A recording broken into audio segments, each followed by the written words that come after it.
The History of Babylon, the empire that lived fast and died young. The history of the Babylonian Empire starts where the history of Assyria ends. The Chaldean monarchy had fallen around 1300 BC. For several centuries, Babylon was governed by Assyria. Now, Nabopolassar restores Babylonian independence in 625 BC. The Medes destroy Assyria. The Babylonian crown prince Nebuchadnezzar marries a Median princess. The new empire gets Syria and Susiana as wedding gifts. A rare 21 years of peace follow, until Egypt invades Syria. Nebuchadnezzar kicks out the pharaoh. Nebuchadnezzar ascends to power in 604 BC. Babylon's golden age starts. Great wars are fought in the west. Great palaces, temples, walls, and gardens are built. The first campaign is against Phoenician and Jewish rebels supported by Egypt. Jerusalem and Tyre fall. Nebuchadnezzar can focus his wrath on Egypt. The pharaoh is killed. Egypt becomes tributary to the Babylonian Empire.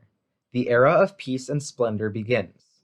Slaves from all conquered nations provide unlimited supply of labor to Babylon. Captive Jews, Phoenicians, Syrians, Moabites, and Egyptians build the most glorious monuments. 500 million cubic feet of masonry for 41 miles of walls, the Hanging Gardens, temples of Nebu and Balus, a giant reservoir, quays, warehouses, and a 400-mile canal. Nebuchadnezzar's coffers overflow from all collected taxes and tributes. The world is prostrate at the feet of the king. Absolute power corrupts absolutely. Nebuchadnezzar wants to be worshipped as a god. He goes mad but dies in peace after a 44-year reign. Evil-Merodach inherits the crown in 557 BC.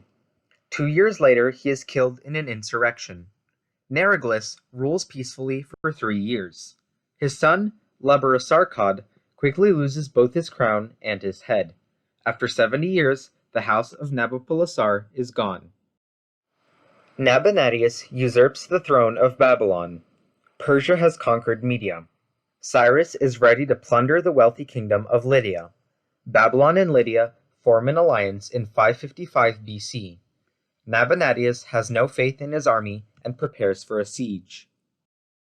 Cyrus defeats the Lydian army and annexes their country. Persia invades Babylonia in 539 BC. The crown prince Belshazzar hides in the capital.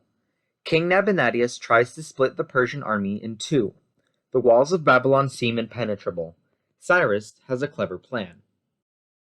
The Persians divert the Euphrates into canals. Belshazzar has an orgy. The Jewish prophet Daniel warns that his end is coming. The river sinks, leaving space for the invaders to enter the capital city. The drunken Babylonians are slain. The mighty empire is less than 90 years old when Cyrus takes it all.